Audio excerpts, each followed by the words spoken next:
Assalamu alaikum wa rahmatullah. Guys, like I just dropped all my notes on the floor. I hope they're not out of order. This is not a good omen. Oh my god. I can already tell how this episode is gonna go. Unbelievable. Okay, let's just begin. We'll figure it out. First of all, I'd like to apologize for the delay. I know it's been about a week since I last posted, but I lead a pretty busy life, so this is gonna happen a lot. And also, I need to research the material, so it takes some time. Second of all, I'd like to thank my 4 subscribers. Thank you so much for subscribing. That actually got me so excited, and I got 6 likes. I was so happy. And then I went and I thought about it, and I was like, the 4 subscribers were probably my friends. And I have more than 4. Isn't that weird? You know what I mean? Guys, please subscribe. How many times? And unfortunately, YouTube doesn't show me who's subscribed and who hasn't. Otherwise, I would have hunted you guys all down. Subscribe. It's like that little button. It's red. It's under the video. Click on it. It's not difficult. Unbelievable. Come on, guys. So, anyway. Oh yeah, and I have a message for Rajesh. Rajesh, I bought a new camera. It's sitting over there. I don't know how to use it. I was having problems with my laptop today. You said you'd come and set this whole thing up for me. Where are you? And I know you're watching this. I'm gonna embarrass you. I know you're watching this because you have nothing better to do at work.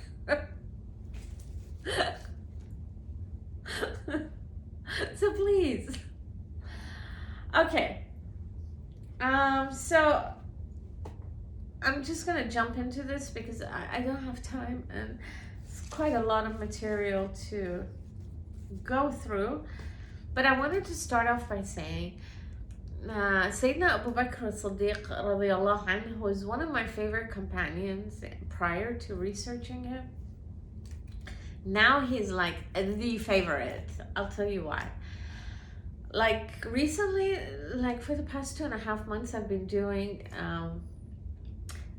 jihad al-nafs. You know, when you go inside and you go deep and you clear things out, and you know, like you resolve issues and you grow and you evolve. You know, jihad al-nafs. Okay. So I've been doing that, and I cleared a lot of stuff. And then there was just one thing remaining because I could tell like most of it is gone. I'm feeling so good about myself. Like I feel so evolved and just light, you know, and happy. So I was like, but there's something that is still keeping me stuck in my head. So I was like trying to figure out what it is so I could, you know, resolve that as well and release it. And I just couldn't figure it out. And then while I was researching Sayyidina Abu Bakr, I came across, like, I went through his seerah and stuff. And I was like, okay, I got it. I got it. Eureka. Epiphany. Last night I cleared it. And I feel like, honestly, last night it was like, I felt like a shift. And like I had evolved. Like I evolved a level, you know, so I felt really good. So I thought I'd share that because I love this man so much. And guys, if you want to do jihad al-nafs, go and read about Sayyidina Abu Bakr. I mean, it will help you, honestly. I mean, the man was amazing, like so evolved, you know. I think, anyway. So I'm basically going to start right now with a description of his physical appearance, and then we'll jump into the meat of the subject. So what he was the most prominent thing about him was the fact that he was so thin. He was very thin. He had his thighs, even his thighs were thin, unlike yours truly. You know, not like this. Okay, he had really thin thighs, and his face was like skin on bones. People described it as bony, as a result of such a skinny, like bony face. He had deep sunken eyes and a protruding broad forehead, in addition to an Arabic nose. For those of you who don't know what an Arabic nose is, I suggest you Google it. There are images of it. I mean, you will get an idea. Okay. He also had an extremely white complexion, and his beard he used to dye with henna, so it had a reddish tint to it. And he was of average height, and he had a slightly hunched back, like not too much, but he was described by his peers as extremely handsome despite being so thin. Okay. You know, something just occurred to me. This is going to happen a lot, guys, so get used to it. Like maybe 15 years ago or something, I read an article about how people tend to follow attractive people. Like if you're an attractive person, you tend to, like, you're able to convince people. People are willing to listen to you, basically. Okay. As opposed to if you're like an ugly person.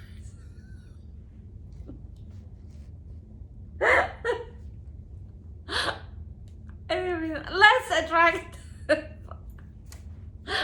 As opposed to being a less attractive person. Okay, I'm feeling a little bit ashamed here. Okay, I'm sorry.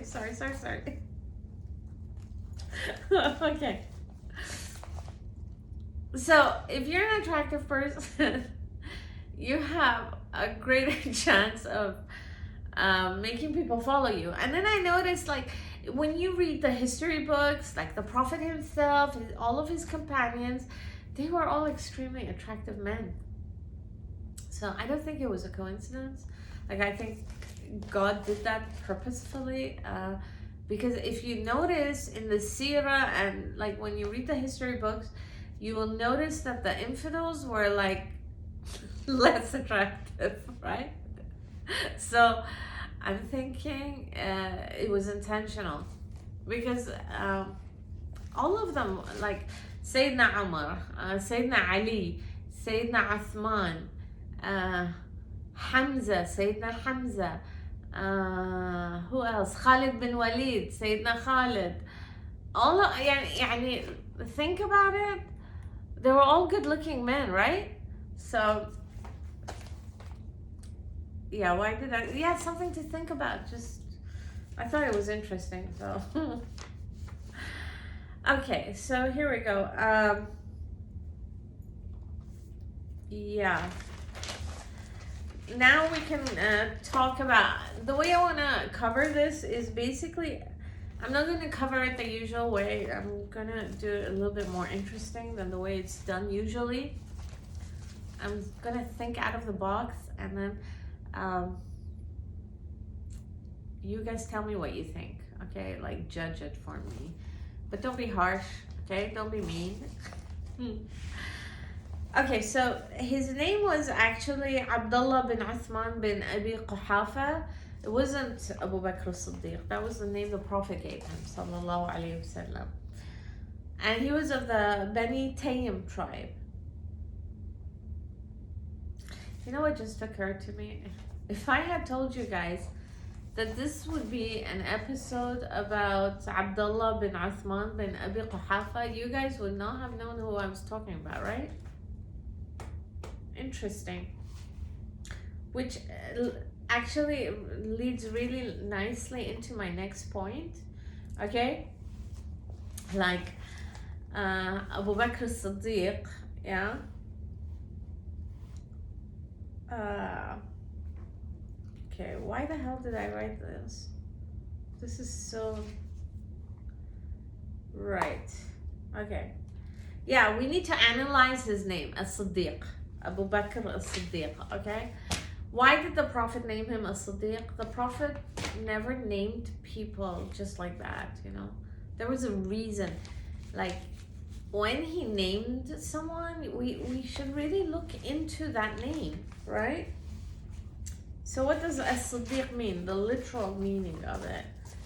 And we all know the literal meaning is like truthful, honest, loyal, trustworthy, having integrity, all of these good qualities and the connotations that go with it. So even after 1,400 years, this is how he is remembered. Like, the clue to his character, the key of his character is in his name, right? So, and I know some people like hate him and everything. And by some people, I mean Muslims, okay? But if you think about it, and I'm going to become a little bit religious here, so don't start with me like, is this a history channel or a religious channel? I know, my friends, right? It's an empire built on faith. What do you want from me? How else am I going to talk about this? So anyway, where was I? Okay, I need my glasses. I can't see. Right.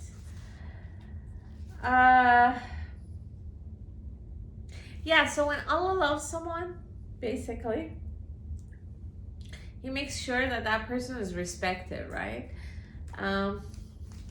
Despite his detractors. So I was thinking, like, I hope like this is in order. Yeah. And also, Sayyidina Abu Bakr Siddiq was mentioned in the Holy Quran, so that's a position of extreme honor, right?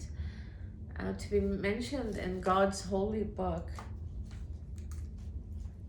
So this is also something else, like, against his detractors. Now I'm focusing on his detractors. Like, think about it. I mean, he was mentioned in the Holy Quran. His name is Al-Siddiq. This is how he is remembered 1,400 years after his death. Even you guys, like, you, when you want to talk about him, if you tell me Abdullah bin Uthman bin Abi Quhafa, I don't know who you're talking about. You have to give him his honorific, which is Al-Siddiq, right? So then you can't say like Al-Siddiq, okay, and then say he was a liar, he seized power by force, and all that nonsense we hear these days. So, oh yeah, and then I'm sure like some wise person right now is like, he's not the only person who was mentioned in the Quran. So was Abi Lahab, so was Fir'aun. I know. But were they mentioned as the Prophet's friend? Sallallahu Alaihi Wasallam. I mean, come on. Use your head. So,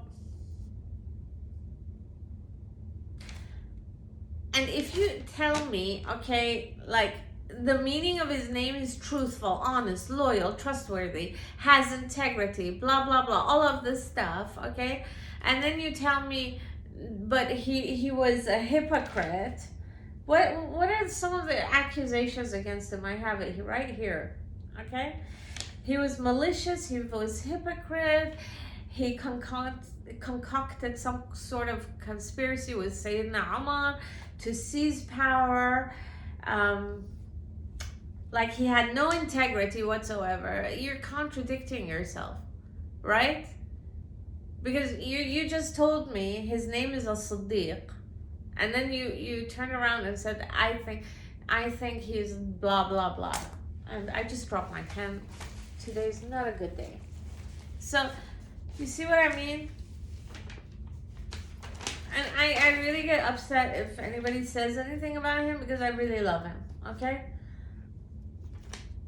So, there's a hadith by the Prophet sallallahu alaihi wasallam, which I don't want to really go into because I don't want to go into religion. But like I just said, like it's an empire that was built on religion. So sometimes, I mean, we can look at, without going into the tenets of Islam, we can look at it from a philosophical point of view and like try to understand stuff. But there's a hadith by the Prophet in which he says, like, Sayyidina Abu Bakr Siddiq is like the next thing after prophets. And if you think about it, the prophets are all ma'sumin, right? So, and they're highly evolved, like they're the most evolved human beings, right? So and amongst the prophets, Sayyidina Muhammad sallallahu alayhi wasallam is the most evolved, right? Because he's Sayyid al-Anbiya, like, I don't know, the master of prophets. How would you translate this? The king of prophets, something like that, right? So he's extremely involved. He's like the most evolved, even amongst the prophets. And then you have the prophets, and they have clarity of vision. They've like, nobody's as evolved as they are, right? And then Sayyidina Muhammad said the next best thing after the prophets is Sayyidina Abu Bakr, right? So if they're up here, then Sayyidina Abu Bakr would be somewhere like around here, right? And the rest of the companions would be here. I mean, in terms of evolution, like how highly evolved they are, which is the whole point of Islam, is to elevate the soul. Yeah, Ramadan, everybody, remember? Okay, too much religion, I know, but it is what it is. What am I gonna do? I can't help it. You know, I just thought about something. Like, imagine being him when those verses were recited by the Prophet the first time. Like, when the words were put into his mouth, you know, like, Sayyidina Jibreel, like, put those words into his mouth, and the Prophet recited them, and Sayyidina Abu Bakr hears them for the first time. I mean, I'm just thinking, like, you would probably be like, hey, that's me, he's talking, God is talking about me. I mean, I'm just thinking, like, I would be really excited. I don't know. Just thoughts occur to me, so I have to voice them. Okay, going back to his detractors. Okay. Damn, I've written a lot, you know. I really dislike them. Yeah, okay, we don't need to go into all of this. I was obviously quite angry when I wrote this.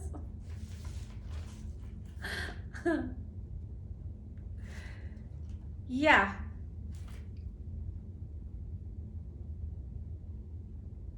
So now going back to his name. His name is basically, if you think about it, his name is basically a description of who he is, right? As a person, it's a description, it's an honorific, it's not a name. So, anyway, think about that. The next time you go around like trying to trash talk him, it really pisses me off, honestly. I love him. Right, in modern lingo, now see, I want to, you know, the traditional words the books use, you know, I want to come out of that and use modern lingo, right? In modern lingo, what does Al-Siddiq mean? It means authentic, the authentic. Al-Siddiq, the authentic. Abu Bakr, the authentic. How can you say he's authentic and then go around saying he seized power? Anyway, uh, while I was researching him, I noticed like what a perfectly balanced person. I mean, not perfectly. I mean, near perfection, right? Because he had to achieve. He can't. He's not a prophet. Complete perfection. But he's like khalas, the next best thing, and the balance he had. You know, like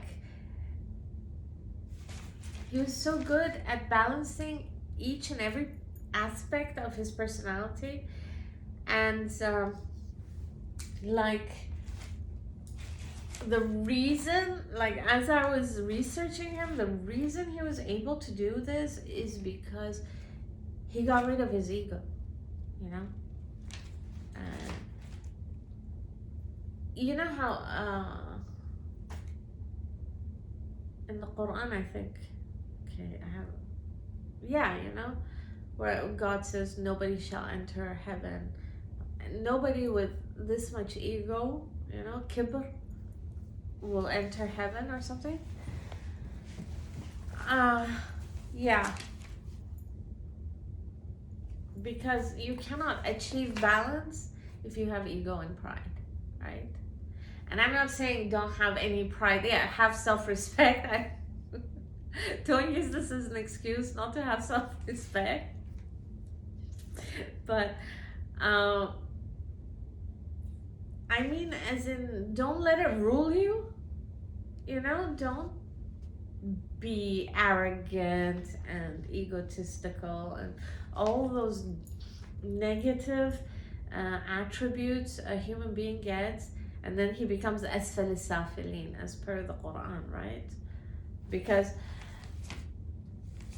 when you're ruled by these things, you become lower level. You haven't evolved at all, you know. Okay. Now, what I found really interesting is, okay, the name, the authentic. Okay, camera's up there. The authentic. It is very interesting to me that the Prophet named him the authentic, and how inauthenticity, you know, how it is like not accepted in Islam, right? Because who are the inauthentic, right? They are the hypocrites, right? Hypocrites are munafiqeen in Islam. And what happens to the munafiqeen in Islam? Two-faced people. They go to hell, right? That's their ultimate destination. But I mean, I don't mean like, by munafiqeen, I mean people who do damage, who damage others, who damage the religion mainly, yeah? Who pretend to be believers, but they, in reality, they infiltrate the religion so that they can damage it from the inside, that sort of thing. Or maybe even, I don't know, I mean, I'm not a religious scholar, but I'm thinking like people who are two-faced and who do damage to other people, you know, and really hurt them. That's another munafiq in my opinion. So the fact that Sayyidina Abu Bakr is described as the opposite tells me like, and then there's something else, like we're very rigid when it comes to inauthenticity, right? Islam is very rigid. It does not compromise on this. No room for compromise. So, anyway. So imagine his level when he's described as the authentic. It's like, it's a very, very privileged. I mean, I can't even imagine what he was like. I mean, can you imagine? To be that authentic, that you're given an honorific, you know what I mean? By the Prophet himself, nonetheless, sallallahu alaihi wasallam. Unbelievable. I mean, and the fact that some people go around calling him a hypocrite, that really, I mean, doesn't that annoy you? I mean, it's really, I mean, come on, guys. Until when are we going to be so dumb? Okay, I shouldn't have said that. I don't know what the YouTube rules are. Please apologize. I apologize for that.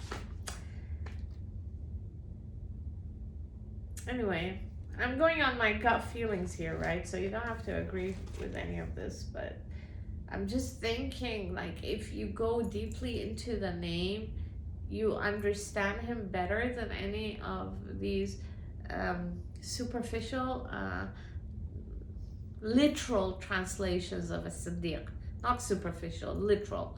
There's more to this than meets the eye. So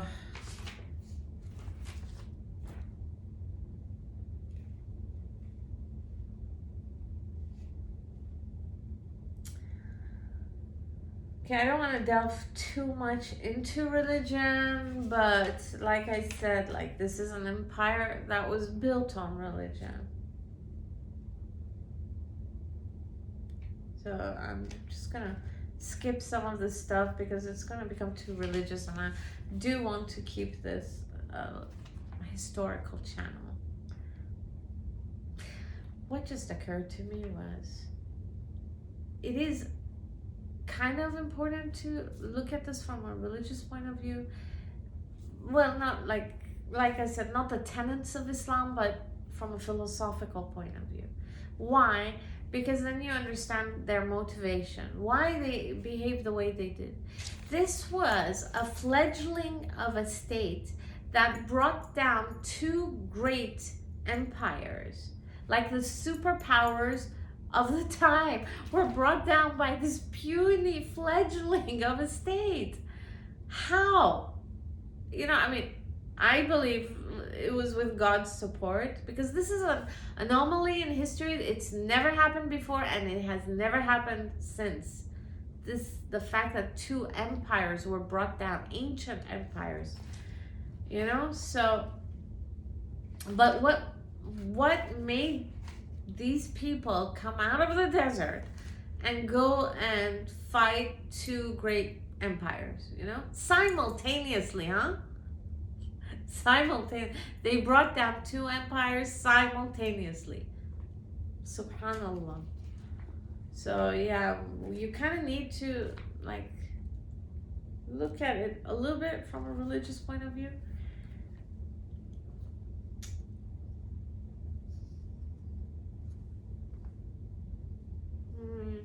I'm sorry, my notes are a mess.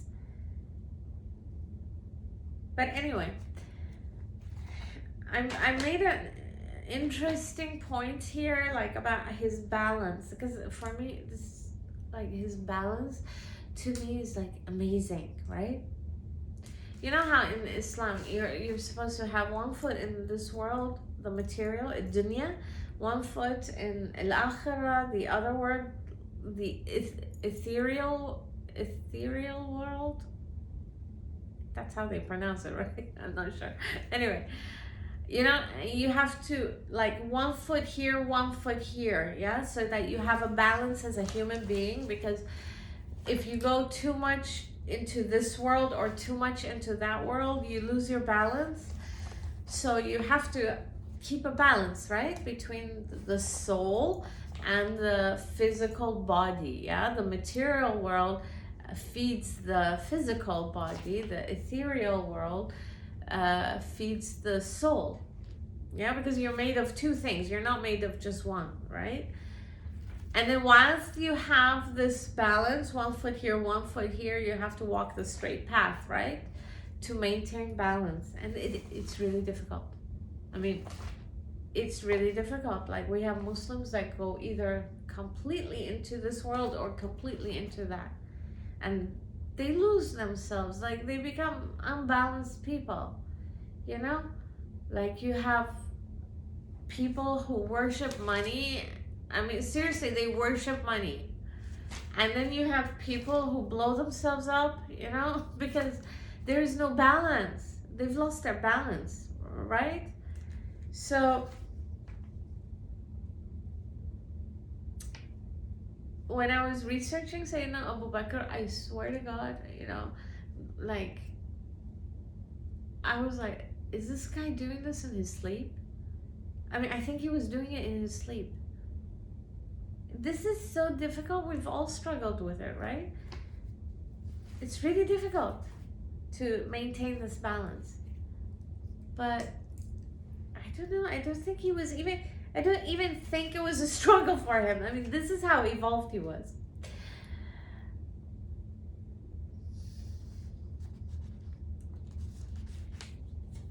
Yeah.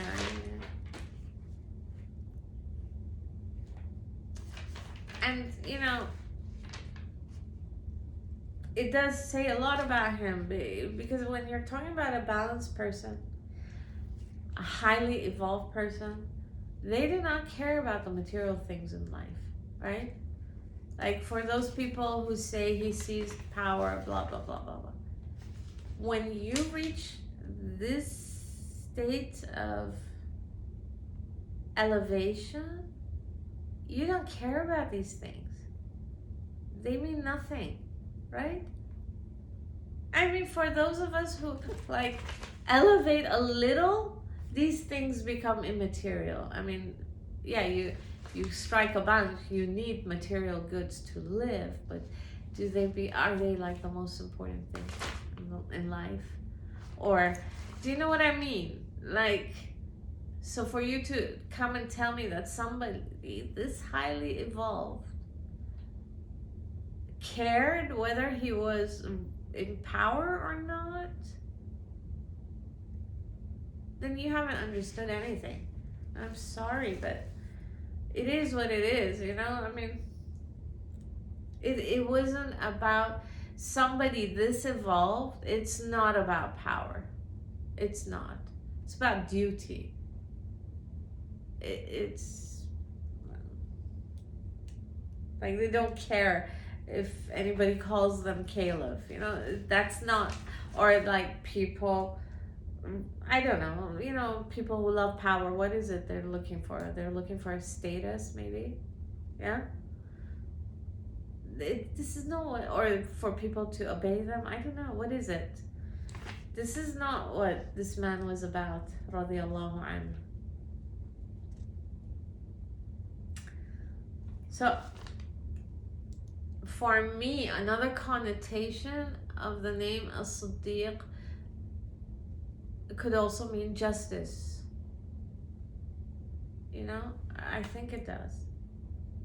And then it's very interesting because when we talk about balance and justice, the scales of justice and balance, and this man was all about balance. I mean, I think the name fits in perfectly with him. Like,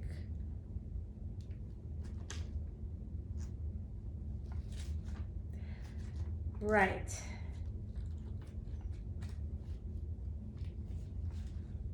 Honestly, he was in a league of his own. I mean, even compared to the other companions, and I know I love them all, okay? And I do not differentiate between the companions, but this man, we have to be fair. There is no comparison between him and the other companions. I love them all, and they were all highly evolved people. But Sayyidina Abu Bakr as-Siddiq stood head and shoulders above the others. And I will tell you why when we describe certain events that happened, because I'm not going to go into his full history, because this has been it has been covered by other people in detail, right? So you don't need that from me. But what you do need is to have a deeper look at him, a deeper understanding of him, honestly. And there are certain situations, I'm thinking if he hadn't been there, it would have been disastrous for the ummah. It would have been a disaster. So we'll discuss that. And the others were there. I don't want to go into that right now, okay? So Okay, I think I've mixed up the notes here. So, I mean, really, why did this have to happen? This is when I dropped the notes.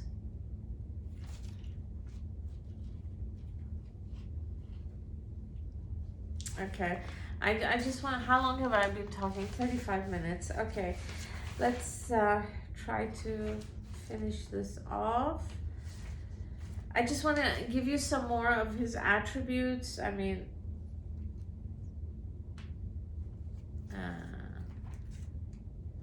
but before I do that, like, what gave him strength of character was his balance. This just occurred to me, so I thought I'd share it, right?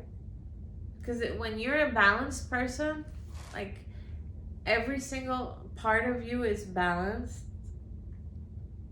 and you know when to use which side of your character, like what side, like certain situations require certain things from you. When you know how to use them and you use them correctly, that's a balanced person. That gives you strength of character. So anyway, some of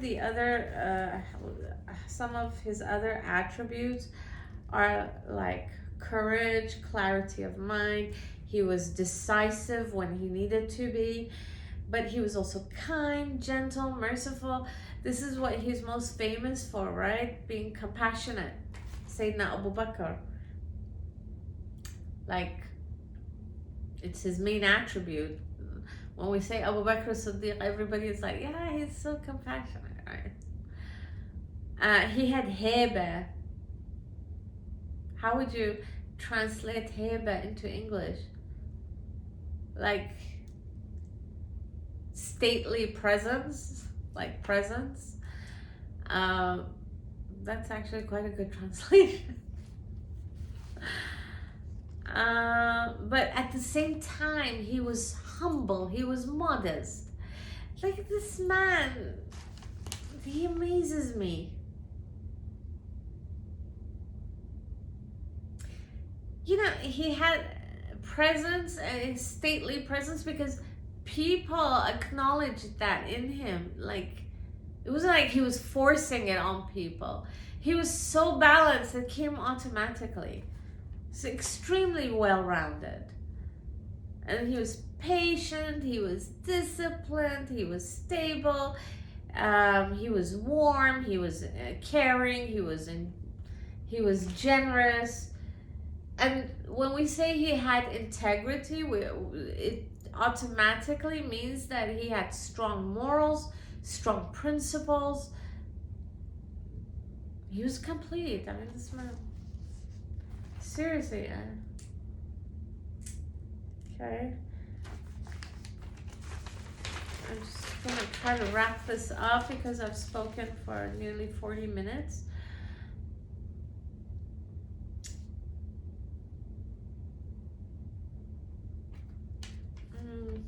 Just gonna skip over all of this.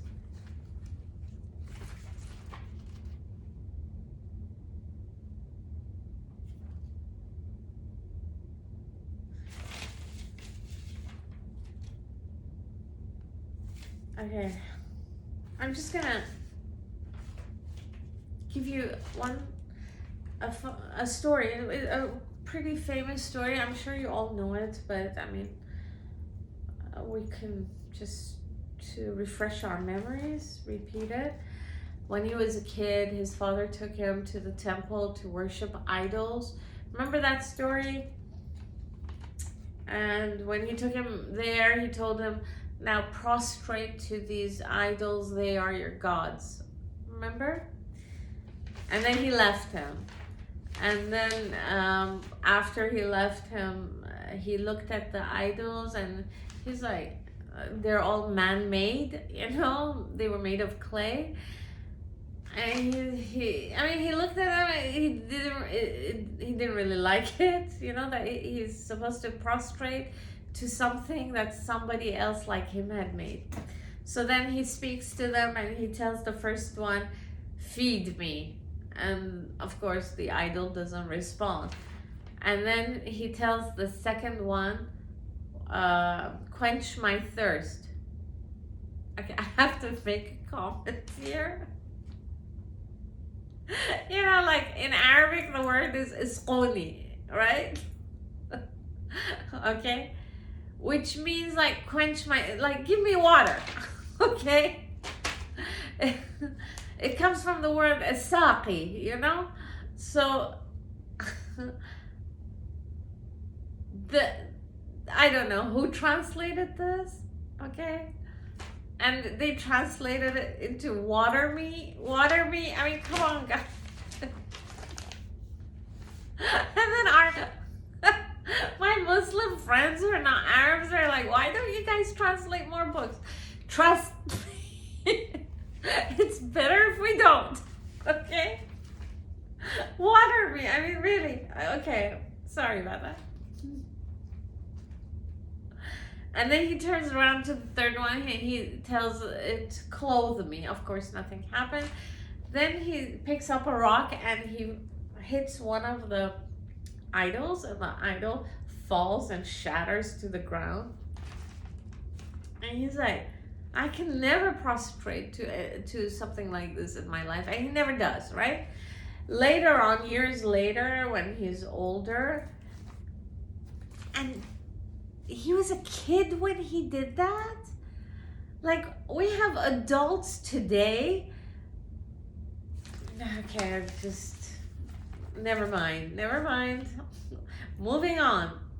Okay, but no, I'm gonna talk about this. Okay, we have adults today who give in to social pressures, who we're too scared to stand up for what they believe in because they're worried about what so and so thinks. Who cares, right? I mean, be true to yourself. And especially these days with Islamophobia, it's like, have some backbone. Okay, guys, come on. I mean, I don't want to. This was a child during Al-Jahiliyyah, where everybody was there were social pressures that time. You had to worship idols, and he refused to do it. And maybe there's a lesson here for somebody. Like, don't be a conformist.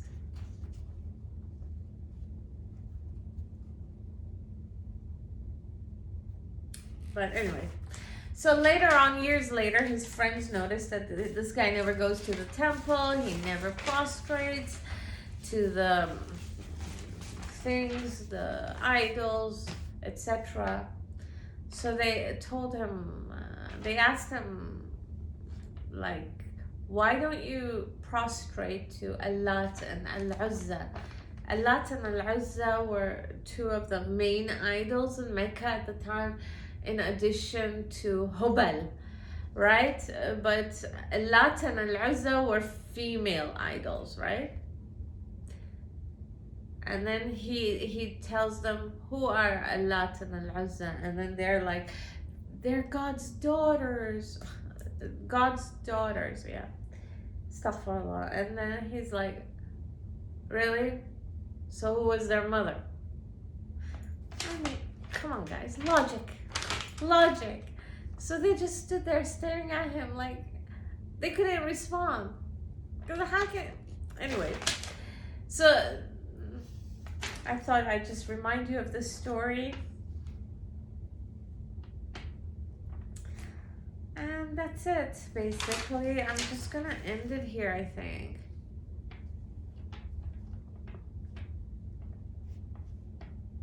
I'm just gonna end it by saying that this man, Sayyidina Abu Bakr As-Siddiq, was a man who's best described as loving truth. Yeah? Thank you so much for listening to this. I know I was a bit aggressive, but I really love him, so please don't say anything bad about him. It'll really get me angry. Okay? And then I will have to tear you to pieces. I don't want to have to do that. I need more subscribers. So don't do that. Okay, next time I will still be speaking about him, but it will be like more about events that took place and where he played a major role. Okay? Thank you so much for listening to me, and see you next time. Bye bye.